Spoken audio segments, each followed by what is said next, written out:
Hey, what's up guys? Trader Supremo here. Okay, so quick market update tayo, no? So start tayo kay Bitcoin, brother. So medyo late ako ngayon, brother, kasi usually 1 AM ako nag-upload or 12. Ang problema ay medyo na busy ako, brother, no? Tapos nakatulog na ako kanina. So nag-alarm lang ako para may update ko kayo dito, no? So start tayo, brother, muna kay Bitcoin. So Bitcoin, 'di ba, sabi ko last couple of videos, sabi ko ganyan. So para maging bullish to, dapat magkaroon tayo ng sweep, then pump, no? So yun yung nakikita ko. Pero brother, ang ginawa is inuna yung top. Nagkaroon tayo ng bullish template sa Supremo Range. So kapag may bullish template sa Supremo Range, ibig sabihin naangat. Okay? Pero walang sweep dito. So ang nangyari niyan is possible magkaroon tayo ng rejection dito sa weekly mid, no? So yun yung inaabangan natin. Okay, so kapag nagkaroon tayo ng rejection dito, so possible mag-short ako kay Bitcoin. Okay, Bitcoin lang ha, Bitcoin. So mag-rejection. Ngayon, halimbawa dito, nagkaroon ng coiling down sa, halimbawa, Friday, Saturday, Sunday, mag-coil down. So possible mag-drop. Ikunin to ngayong weekly mid. Okay, so ganun yung mangyari. Okay? Kasi inunay taas eh. Tapos nasa resistance ka pa. So ang hinihintay ko lang dito is rejection. Pero kung magkakaroon tayo ng candlestick, green, closing above here, so possible magkaroon tayo ng continuation. Pero which is unlikely sa pinapakitang price action. So kung ang price action niya magkaroon ng rejection dito sa weekly mid, well, possible magkaroon tayo ng coiling down, pababa, and then possible take out na tong low. No? Okay? Then low, then possible mid ulit, tapos ganyan. Okay? Possible na ganun yung gawin. Okay? Lalo na nakuha na natin yung monthly high. Meron tayong monthly high ng December. So, ito yung possible top ng quarter na to at ito yung possible October. Okay, ito yung possible yan. So, yun yung quarter. Okay? Okay tayo doon, kapatid. Okay tayo, no? So, yun yung nakikita ko dyan. No? So, possible magkaroon tayo ng... Kasi wala pang retracement, bro, na nagagawa eh. No? So, possible nga, ganun yung mangyari. Tapos mag-drop. Okay. So, pero, kailangan mo syempre makakita ng rejection. Kasi kung wala namang rejection, ba't mo short, di ba? Ngayon, okay.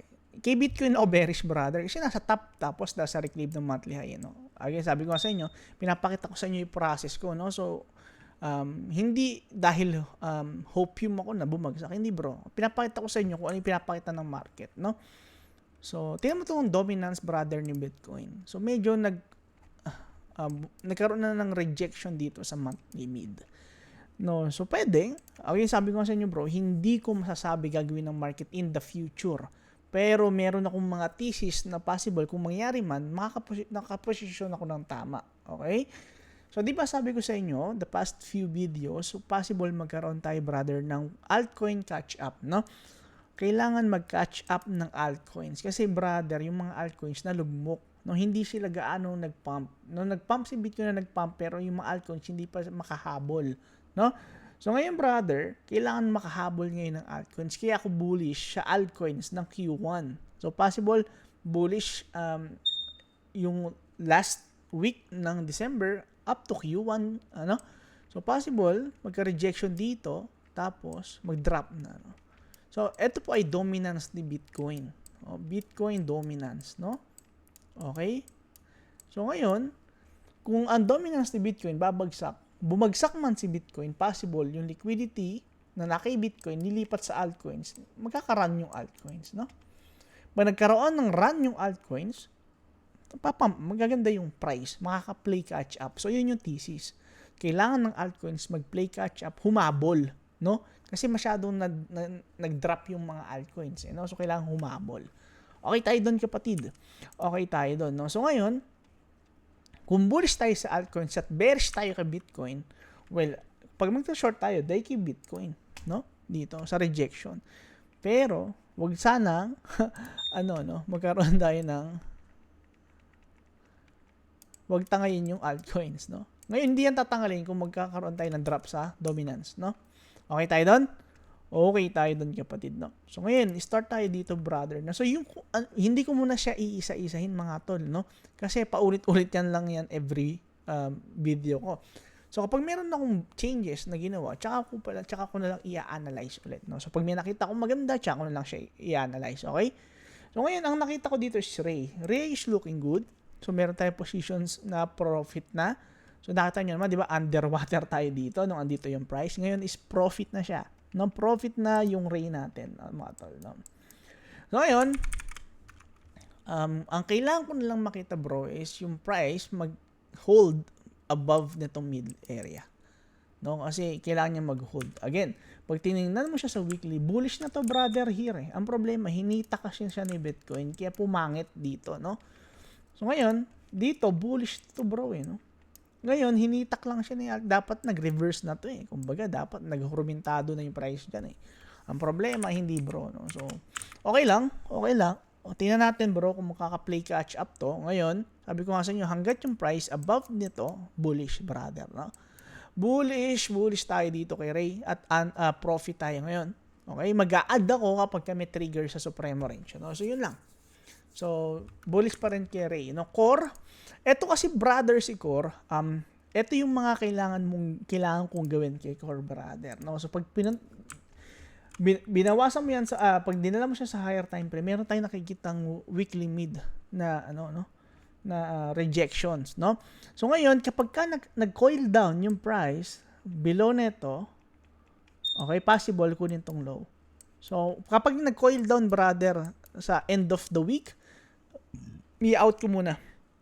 Hindi ko muna i-hold, hindi ko siya i-hold na parang Solana, no? So ito muna, i-out ko muna siya, no, para maka-entry ako ng mas malalim, okay? Kung sakali man, bigyan tayo ng trigger. Pero bro, kaya ako umentry dito, bro, sobrang ganda talaga ng price. Sobrang ganda, bro, ng price. Sobrang bagsak na niya. So either sirain ng market ito or i-pump na niya. No, kasi kapag ka, bro, nag-dump pa to ng mas malalim dito, floor price kasi to, brother. So kung magda-dump pa below niyan, wala na.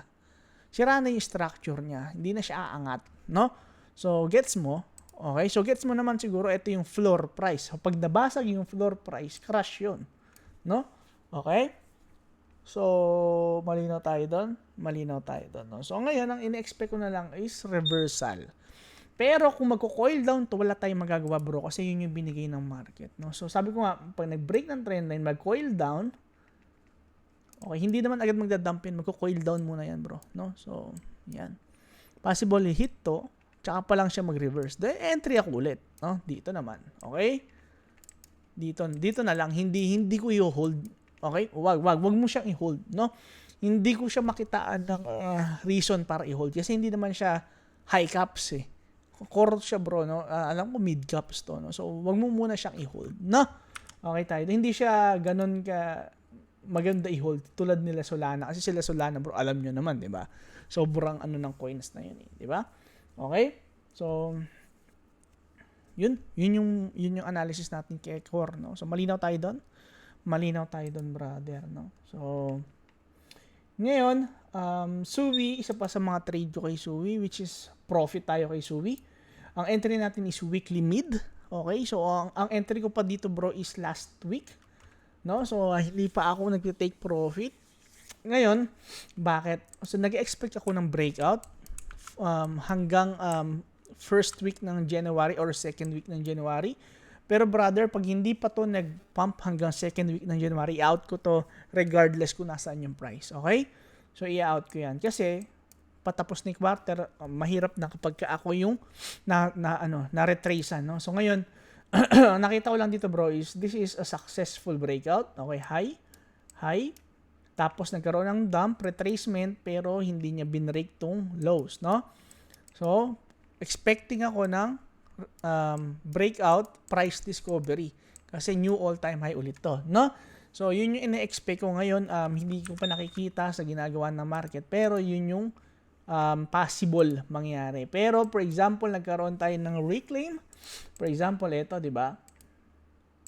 Okay, yan. That's 8 hours.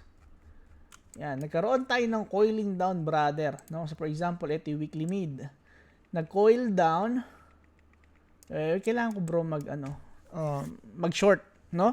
Kailangan ko itong i-short or kailangan mo na lang i-ignore muna to or i-scale out yung trade mo.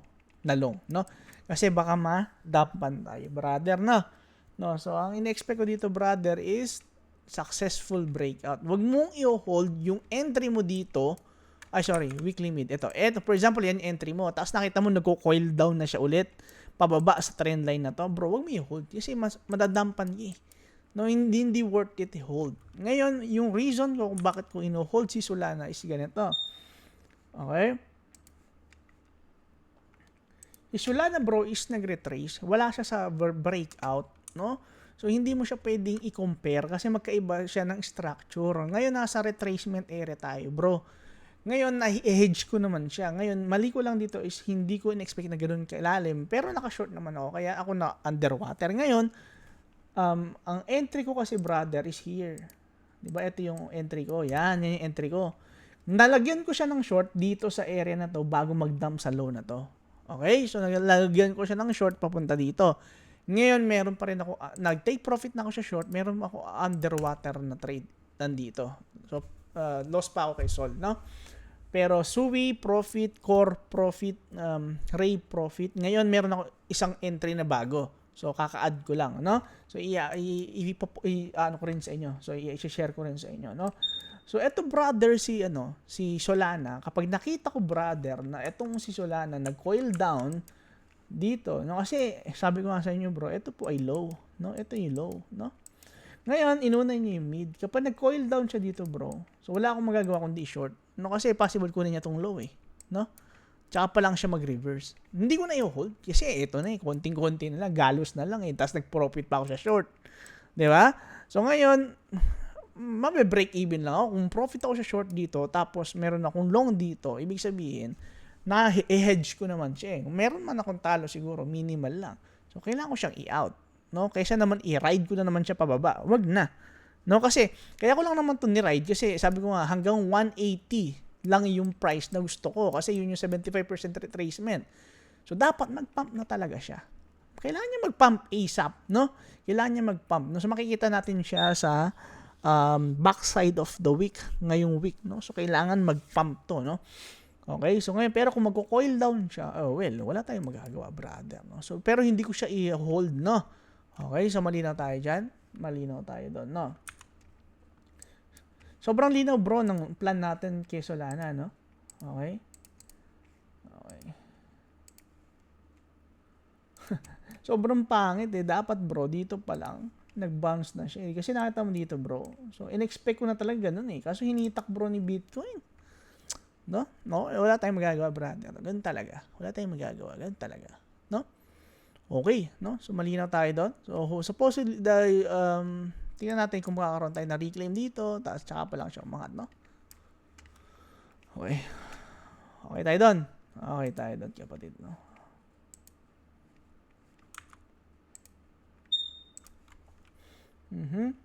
Okay, okay, so, additional trade na in-open ko is Theta. Where's Theta? Okay, Theta, why?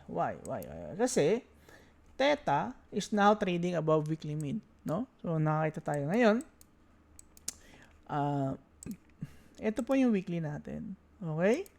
Yan yung weekly natin. Ngayon, trading na siya above.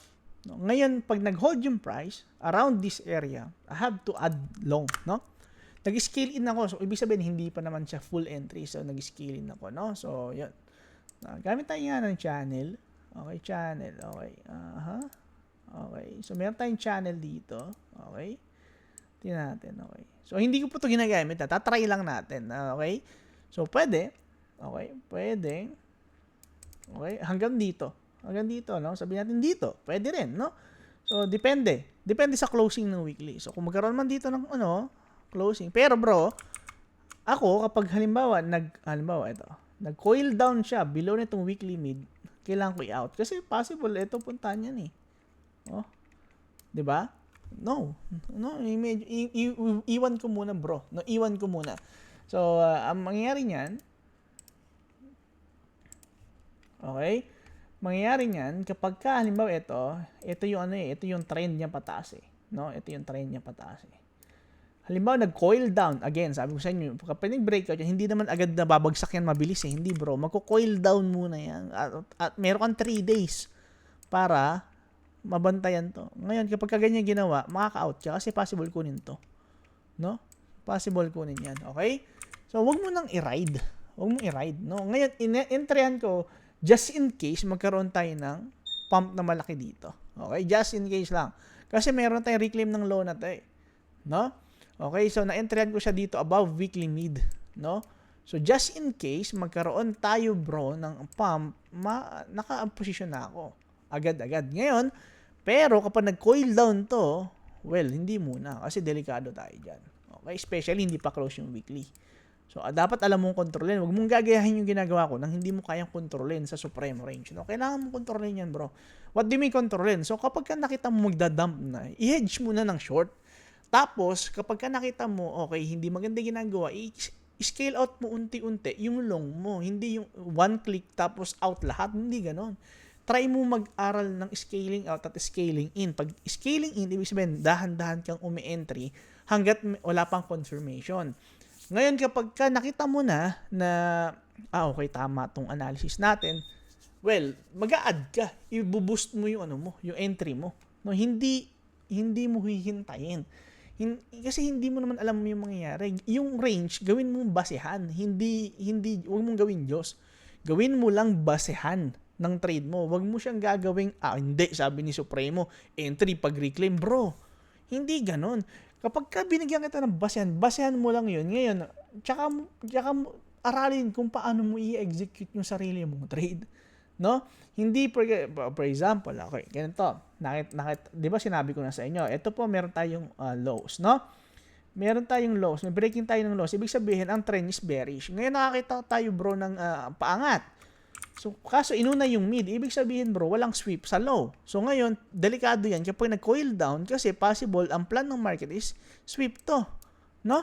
So, hindi pwedeng, hindi uubra yung ganun. Ngayon, kahit na sinabi ko ay bull tayo yan kasi may reclaim na tayo sa low.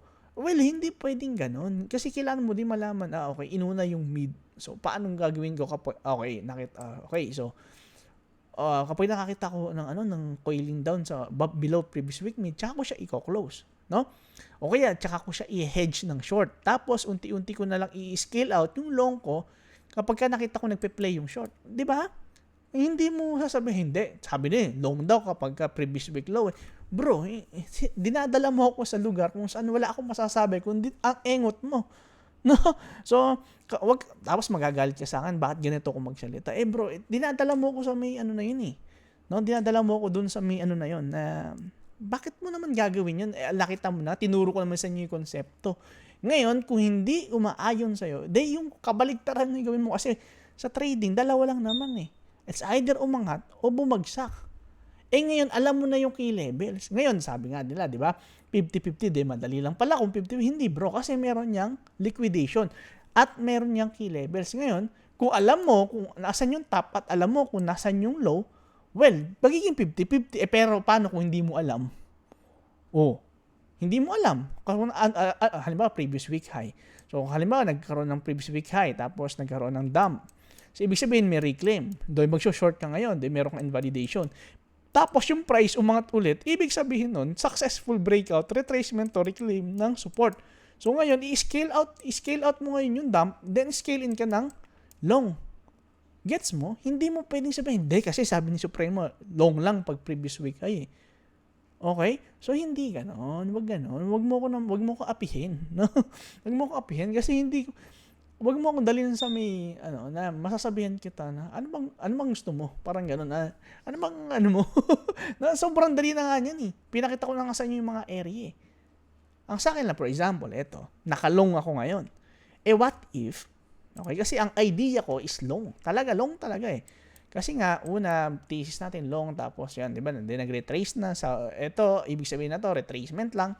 So ngayon, ang thesis ko ngayon is possible magkaroon na tayo ng reversal or breakout nitong, sabi natin trend line na to. Hindi ko alam kung anong tawag nyo dyan. Ay, sorry. Okay, ito, di ba, ito yung low. Ito yung trend line. Gamitin na natin ito ng trend line. Okay, yun yung trend line. What if ito yung breakout para dito sa trend line na to? Okay? Or, halimbawa, sabihin na natin yung channel, no? So, hindi ko po ito ginagamit, pero kung gusto mong gamitin, feel free, no? Halimbawa, ganyan yung channel, no? Okay. So, ngayon, kapag nakita ko, brother, na yung price nag-coil down below previous week mid, bakit mo pa i-hold? Porket sinabi ko na long. Kasi nga, ang idea ko, possible, okay. Dahil nga bullish yung template, possible magkaroon ng pump. Ganyan ganyan yung idea ko Or sabi ko man, magkaroon man ng coiling down, pero kung magre-reclaim siya, dun sa area, sa date na gusto ko, well, masasabi ko, okay, possible. 3 test lang to. Paano bro, kung mag-coil down, nagpakita ng weakness, paano kung kunin tong low? Previous week low. O di ang lalim niyan. Sasaluhin mo, tapos sisisihin mo ko. 'Di ba? Mahirap bro, no? Ngayon, syempre, kaya despite na ganun, nagsishare pa rin ako bro, kasi, paano yung iba na gustong makinig sa akin? Hindi naman bro, iikot sa'yo yung mundo Gets mo ako bro? Ngayon, merong mga tao bro na tuwan-tuwa sa ginagawa namin ngayon, kung naiirita ka kasi hindi mo magets bro, hindi kasi ganun bro yung utak mo para tol sa amin. Kasi iba kasi bro, eto nagko-compare kayo bro kasi ng ibang trader. For example, yung ibang trader kumita ng 1 million isang trade. Ko-compare mo ko agad doon. Hindi naman kumita ng 1 million yun O doon ako makikinig sa iba. Kaya kayo napapahamak bro, no? Kaya hanggang ngayon hindi nyo alam kung ano ginagawa niyo, no? Wala tayong magagawa bro, no? Imagine mo ko-compare mo ko sa mga 2-3 cycle na nasa crypto. Bro, kaka-start ko lang bro 2023. Paalala ko lang. Baka nakakalimutan nyo, no? Ngayon, kung ako bro, nag-start kasama nila, bro, wala, hindi nyo na ako makatagpuan. No? Imagine mo, sobrang banu mo na, no? Kung nag-start ka last cycle, tapos hindi ka bilyonaryo, bro, o hindi ka milyonaryo na, in dollars, para sobrang banu. Sobrang daling kumita, bro, last cycle. Imagine mo, bro. Okay, so, baka akala nyo, join lang ako, no? So, pakita ko lang, brother, sa'yo, difference ng previous cycle sa current cycle. Okay, previous cycle, brother, from bottom to top is 4,000%. 4,000%. Ano? So kung yung 1,000 is 10x, so 40x, no? Tingnan mo bro, from bottom ng cycle na to top, 300x brother. So 3x pa lang. Tapos i-compare mo ako doon. Di ba? Hindi uubra brother. Hindi uubra. So yung 4x na to, total market cap to. So what if pa yung mga coins na nag 100x, 60x? Ang dami. Bro, compare mo ako. Kita mo ba yung ginagalaw ng market pa lang? Hindi mo pwede bro i-compare. Hindi mo rin pwedeng i-compare yung sarili mo. Kaya sobrang dami bro nawawala sa trading Sobra. Kasi yung expectation nila hindi tama, no? So sige nga, i-discuss natin to, no? Kasi marami sa atin bro yung expectation, unang expectation, magiging millionaire ka. Kasi million yung pineflex ng ibang trader, no? So ngayon, nung nag-trade ka, halimbawa nanalo ka ganito. So mayroong beginners na ganito ganyan kasi nga wala easy ka pa lang Ngayon unti-unti mo naiintindihan market, syempre gumagaling ka ganyan. Nagkakamali ka na ngayon sa trade. Natatalo ka ngayon. Ngayon, pag nanalo ka ng maliit, sasabihin mo, ito lang ba 'yon? Halimbawa, nag-start ka $500, kumita ka ng 50. Ito na ba 'yon? Kumita ka na 100. Ito na ba yun? Kumita ka ng 200. Ito na ba yun? Nakikita ko yung post nila. 1 million isang trade. Tapos, pag tiningnan mo yung entry price hanggang sa from previous week low to previous week high lang yung trade. Tapos, i-compare mo ako, bro. Bro, binigay ko naman sa inyo yung sistema na yun No, sige, tingnan nyo yung mga nagpo-post ng million. Tingnan nyo yung entry price. Compare mo, tapos kung yung take profit nila. Tapos tingnan mo, okay, yun lang yun Okay? Ngayon, kung kumita sila ng million doon at hindi ka kumita ng million doon, ano sa tingin mo yung problema? Di ba capital mo? Hindi naman galing capital mo yung problema. Tapos i-compare mo yung sarili mo. Ba, common sense lang yun sa totoo lang. Common sense lang yun sa totoo lang. Hindi mo pwede i-compare yung mga taong galing sa last cycle, ngayong cycle. Kasi nag-iisimula pa lang tayo Pare-pares lang tayo ngayon sa cycle na to Okay, ang problema, ang naging edge ko lang, brother, is mabilis akong maka-pick up tapos na gumawa ako ng sarili kong sistema kasi sobrang dami kong bullshit na natatanggap kasi ang dami kong inenrollan. So sa dami ko nang inenrollan, alam ko kapag ka binubullshit ako o hindi. Kasi hindi man ako ingot eh. Halimbawa, ang dami kong inenrollan, halos lahat ata bro na may course sa Pilipinas eh. Ngayon bro, kapag na-bullshitan ako sa'yo, ibig sabihin bro, ano sinasabi mo, ganyan. Kasi bro, imagine, meron akong masters in professional accounting, ganyan. Tapos kung ano sasabihin mo sa akin, tapos mali pa yung math mo, hindi bro, hindi uubra sa akin yung ganun. Kaya ako, gumawa ako ng sarili kong sistema. Kasi halimbawa, hindi ko nakita yan sa actual, hindi ko nakita yan sa ginagawa ng market, hindi ko nakita yung sense. Ibig sabihin bro, hindi. Halimbawa, yung iba, na naka-base yung trade nila doon sa may cycle plus naka-base doon sa paano ba to? Sobrang laking time frame. Halimbawa 3 to 6 months bago mag-trade. Bro, mag-i-start ako $500 tapos o kaya $1K tapos gusto mo 3 to 6 months bago mag-play. Paano ko mag-grow? Hindi bro eh. Yung 1,000, sabihin natin, 1,000 yung starting capital mo. Tapos 3 to 6 months mag-play. So wala kang room for mistakes. Paano malalaman kung tama ka o hindi? At paano malalaman kung nag-improve ka o hindi? Kung 3 to 6 months bago mag-play yung trade, paano malalaman kung mali ka? Paano ka rin magsasize? Paano mo isasize yung ganong kalaking time frame? Paano ka mag-grow? Walang growth. Ngayon, yung mga kumita last cycle dahil sa spot, hindi nyo pwede kaming i-compare ngayon. Magkaiba, malayong difference. No? Kasi sobrang sinuwerte nyo talaga eh. Sobrang kumita kayo bro eh. Kami nag-i-start. Nakita nyo naman ginawa ng market ngayon bro, di ba? Hindi nyo kami pwede i-compare bro. No? Hindi nyo kami pwede i-compare. Ngayon, kapag ka nagkaroon na ng transfer of wealth, na gaya nga ng sinasabi ko, na hindi naman lagi yung mayaman eh. Ang mga nag-stay lang na mahirap, yung wala dito eh. Pero for example, kami, humahabol kami. At mas gumaling kami kung paano mag-manage. Well, yung kita nyo ngayon, pwede mapunta sa amin yan. No? So, yun yung hinihintay natin. Tayo naman yung nasa top. No? Ganun lang yun, bro. Lagi may transfer of wealth. No? So, ganun lang. So, ngayon, brother, hindi mo pwede i-compare. No? Kaya kayo nawawala sa track, sa path. Kasi, expectation pa lang mali na. Hindi mo pwede i-compare yung last cycle sa cycle na to. No? Malayo, brother. Sobrang layo. Hindi mo pwede, no? Dapat maging masaya ka kasi naiintindihan mo kung paano gumagalaw yung market. Yun na lang muna. Yung milyon, malapit na yan. Wag ka lang mag-apura, no? Wag mo kasi i-compare. Compare ka kasi ng compare. Hindi ka magiging masaya kaka-compare mo na yan, no? So, gets mo na? Gets mo na mga tol. Okay.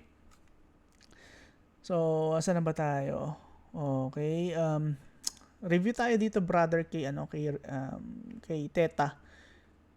Okay, sabi ko nga bro, kung makakakita ko brother ng rejection at coiling down dito sa area, well, kailangan kong mag-close. Pero bro, sabi ko nga sa inyo, nakalong na ako dito sa previous week nakalong na ako dyan. So kapag ka nag-pump to, well, paldo tayo, no? Tapos, mako-confirm ko na paangat na yung market. So, i-gas pedal ko yan paangat. Diba? Iblolong ko yan ng ilolong sa retracement sa weekly. Sobrang dali nun. Continuation play na yon. Kasi, eto bro, tinitrade natin ngayon is reversal. Walang confirmation pa. Ngayon, kapag ka nagkaroon na tayo ng confirmation, well, madali na yon. Kasi continuation na lang ite-trade mo doon. No? So, eto brother, natin, kapag ka nag-coil down to sa weekly mid, well, possible, ang gawin niyan is hit tong low. No? Which is delikado. Kaya nga ako, umentry ako dito, pero cautious ako na kapag ka nag-coil down dito, again, hindi yan magdadrop ng ganyan, hindi yan magra-rag pull ng ganyan. Magko-coil down yan, at least 3 to 4 days, no? Bago yan mag-drop. Re-evaluate ka ng nangyayari. Okay tayo doon?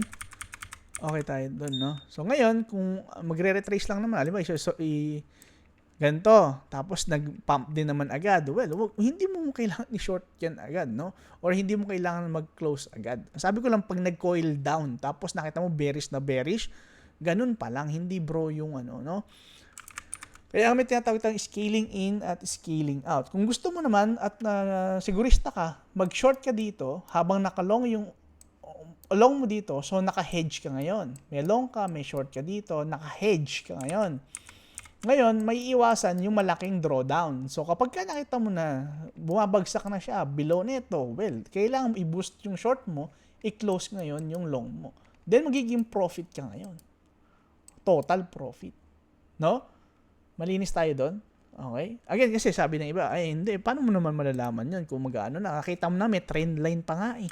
No, sabi ko nga sa inyo, magko-coil down yan. So ngayon, kapag halimbawa ito support to, possible deviation to, yan yung gusto natin eh. Kung magkaroon man ng ganito, tas pump, maganda yun, malinis yun, kasi magiging head and shoulder yan. Ngayon, brother, kapag ka ang ginawa ng price, for example, ito kasi mid-area, nag-coil down, tapos nagpakita ng weakness, kasi magpapakita ng 3 to 4 days, brother, no? Possible kunin tong low. So, kung ngayon, ang gagawin mo, ganito, nakita mo nagko-coil down dito, nakalong ka sa previous week mid. So, ito yung long mo. So, ngayon, nakita mo, nagko-coil down, ito ngayon yung magiging short mo. So, naka-hedge ka ngayon. So, yung loss na ang magiging loss mo lang dyan, yung between netong dalawa. Okay? So, ngayon, kapag ka nag-dump yan, unti-unti mong i-out tong long. Okay? Kasi possible ako scale down. Yan, nakita mo, ganyan. Nakita mo tong long, itong buyer area. Nakita mo pa, nagda-drop pa rin. Complete out mo na tong long. Tapos, i-boost mo yung short para makompensate yung loss na nakuha mo dito sa hedge. Okay? Okay, tapos kapag kinuha mo na to, take profit ka below nitong weekly low para sa sweep. Then tsaka mo siya ilong ulit, okay? Tsaka mo siya ilolong ulit pag reclaim nitong, okay? Okay, meron tayong tutorial 'di ba? Tangina, sobrang laking ano na niyan. Okay? So mali na tayo doon. No? So ngayon makikita mo yan yung trend line, no? Yan, no? So pwede yan yung ginagawa ng iba, okay? So ngayon hindi tayo ganoon kasi masyadong malaking time frame 'yun. Mga ganung bagay, no? So ngayon, pwedeng ganun yung mangyari. Pero ako, ang titignan ko ngayon is hopefully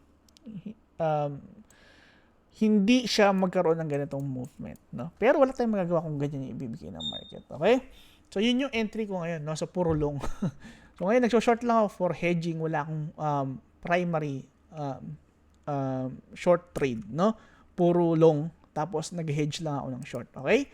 So, tinuturuan ko na kayo paano mag-hedge ng tama. Hindi sabay mong pipindutin. Pag autistic yung gano'n, hindi mo sabay pipindutin. Kalokohan yun. So, wala kang profit doon kahit saan ka magpunta. Hindi. Ginagawa mo yun kasi gusto mong ingatan yung posisyon mo. For example, ang long mo, brother, is andito. For example, ito yung long mo. Ang size mo is $5,000. Okay? 5,000, sabi natin $50, tapos naka 100x ka. So, 5,000 yung position size mo. Okay, 5K. 5K position size. So, maliit lang yan, Baka akala 5K, 5,000 USDT, malaki. Hindi, bro. Position size yan. Included na dyan yung leverage. So, maliit lang yan. Ngayon, bro, nakita mo, nag-coil down yung price. Okay? Nag-coil down yung price below previous week mid. So, meron ka ng maliit na loss. Ngayon, start ka ngayon mag-short. Sabihin natin, 2K. Mag-start ka muna ng 2K. No? So ngayon, yung profit mo sa 2K, maliit compare mo sa loss mo sa 5K. So malaki loss mo. Ngayon, kung mako-confirm mo na yung short na to, halimbawa ito, nakita mo, mayroong support area kailangan mong mag-add dito ng 2K, tapos less ka dito ng 5K. Okay? Kasi kailangan mo tanggalin to Kasi mako-confirm mo na meron tayong acceptance below. Tapos, kapag nag-coil down pa dito, okay? Magko-coil down yun, bro, 3 to 4 days bago yan mag-drop, no? So, hindi mo kailangan maratel. Kita mo to. Gano'n ba katagal bago mag-drop? Di ba? So, matagal. Okay? So, tapos nakita mo, anong araw yan? Okay? Tapos, anong araw to? Tuesday. Okay? So, next week pa, ilang araw pa yung hihintayin mo, no? So, pag nag-coil down yan, tas add ka ulit. O kaya, halimbawa, ito, 3K pa lang out mo, tapos out ka ng 2K dito. Ngayon, mangyayari niyan, mako-compensate nung profit mo sa short, yung naging loss mo dito. pababa dito. Magiging loss mo kasi ito from here to here eh. So yung short mo dito from sabihin natin below na ito from here to here, mako-compensate niya yung loss. Then kapag ka nag-reclaim, tsaka ka ulit mag-long. Okay? Fresh ngayon yung long mo, nasa dulo ka ngayon. Fresh long, tapos nasa dulo ka. Ngayon, pwede kang mag-out dito, bro, ng short mo. Sabihin natin ng kung 6K yung total, 4K out mo. Just in case magkaroon ng matinding dump. Okay? Pero kung nag-reclaim na, out mo na lahat kasi sayang lang yung profit. Kasi pa nag-reclaim yan, diretso ulit yan pataas. Mali na tayo doon? Mali na tayo doon, no? So, ganun lang siya ganun kasimple, bro, mag-hedge. Ngayon, huwag kang mag-expect ng malaking profit kapag naka-hedge. Ang hedge, bro, is kapag mali yung idea mo. Okay? Ginagawa lang yan to manage, hindi para gawing sistema. Nakita mo ba sinabi kong sistema yan? Hindi, bro. Kapag ginawa mong sistema ang hedging, mali. Kasi, bro, una, nirestrict mo yung buong sistema mo ng profit. Bakit? Akala mo ba maganda yung magiging profit mo kapag may hedge ka dito ng short? Hindi, bro. Kasi meron kang loss dito eh. May loss ka dito, tapos lalagyan mo ng short dito. Eh, hindi, bro. Hindi ganun kalaki magiging profit mo dyan. Sobrang nipes na magiging profit mo dyan. Ngayon, kailangan mo lang yun kasi wala naman makakapagsabi ng future. Ngayon, kailangan mo lang protektahan talaga yung trade mo. No? Tsaka ngayon ulit maglalong kapag nag-reclaim dito sa area. Okay?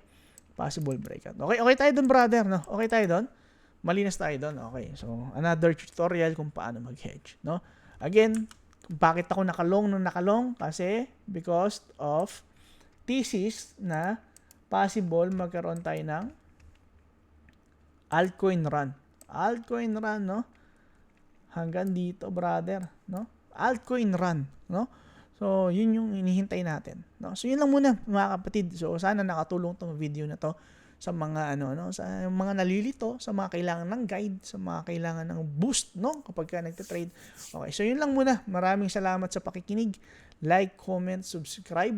Tapos share nyo rin sa mga tropa nyo, sa mga gustong tumulong sa channel. Andyan po yung link sa may description. Okay, kung yung nagpapamigay ng iPhone na wala naman tinutulong sa inyo, na-try nyo silang tulungan sa kaka-download ng link, pinapayaman nyo sila, nabigyan ka ba ng iPhone? Hindi naman.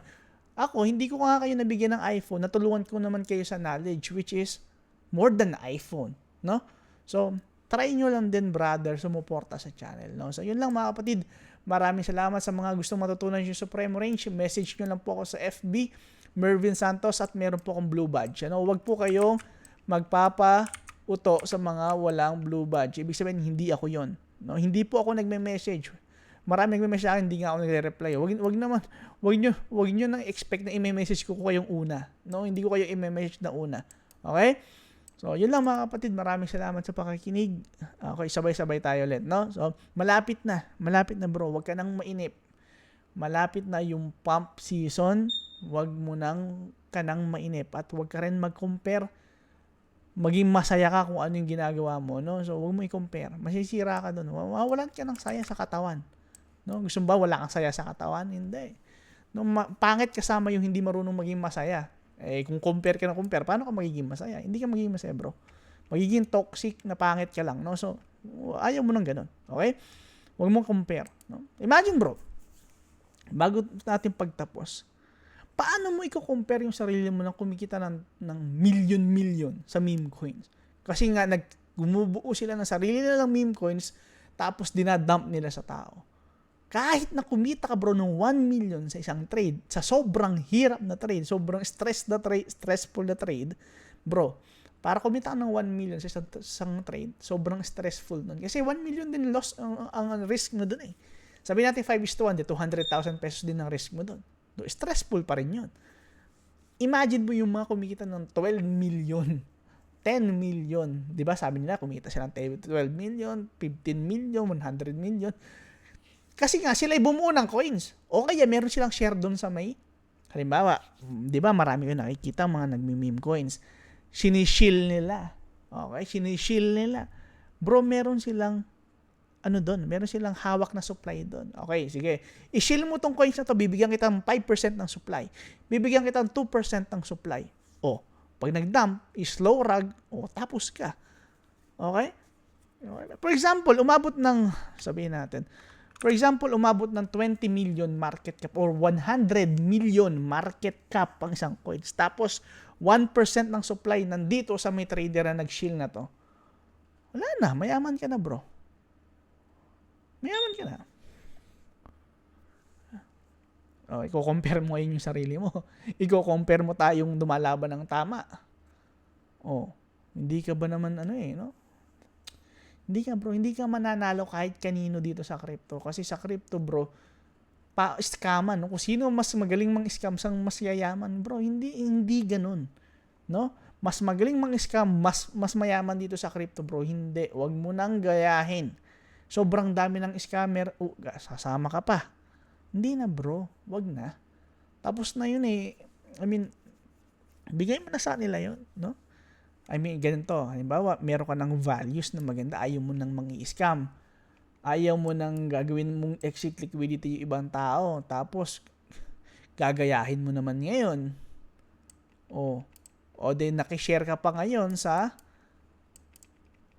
karma nila. So, instead na sila lang yung makarma, pati ikaw nakarma. Kasi nga, nakikishare ka sa karma nila Wag na bro. No? Try mo lumaban ng tama. Kumita ka $100, kumita ka $200 sa trade. Bakit ka pa may stress? Maging masaya ka na lang bro. No? Maging masaya ka na lang. Huwag ka na makishare sa karma nila. No? Kasi may karma yan bro. No? Okay, so yun lang nakikita ko dito. Meron tayong structure break dito na sa sa lower time frame. So kapag nagkaroon pa tayo ng rejection dito o kaya dump dito below. Okay, dominance to ni Bitcoin. Mas maganda aabutin ng altcoins, no? Bitcoin dominance, no? Okay? Mas maganda aabutin ng altcoins, brother. Okay? So, yun yung maging hopium natin. Okay? Manage mo lang yung trade. Okay? Huwag nyo nang pangarapin yung yumaman sa meme coins tapos gagaguhin nyo yung mga tao. Bro, wag na. Okay? Yung iba naman, nakikita na yung mayaman sa meme coins tapos na-hype. Well, tingnan mo muna kung magkano talo nila. No? Kasi halimbawa, meme coins, gano'ng karaming rug pull bro? 95% ng meme coins nagrarag. Sobrang swerte mo kung merong isang meme coins dyan na bigyan ka na 1000x o 100x. Yung talo mo, gano'n din kadami. Okay? Sabihin natin, 95% rug pull, 5% hindi. Well, ma-entrihan mo ba siya ng pinakauna ka? Unless ilalagyan mo ng $100 lahat ng iyon. Gano'ng karami ang meme coins? 1,000. Wala bro Kahit na anong sabihin mo sa akin, wala bro, mahirap. Mahirap. Pero syempre, may mga expert dyan. No? Okay. Pero hindi ko na try subukan. Pero ikaw pa rin, bro. Kasi mayroong mga yumayaman dyan Well, kung iba yung experience nila sa experience ko, well, kailangan mo puntahan sila. Huwag ako. Kasi meme coins, hindi naman ako expert doon. No?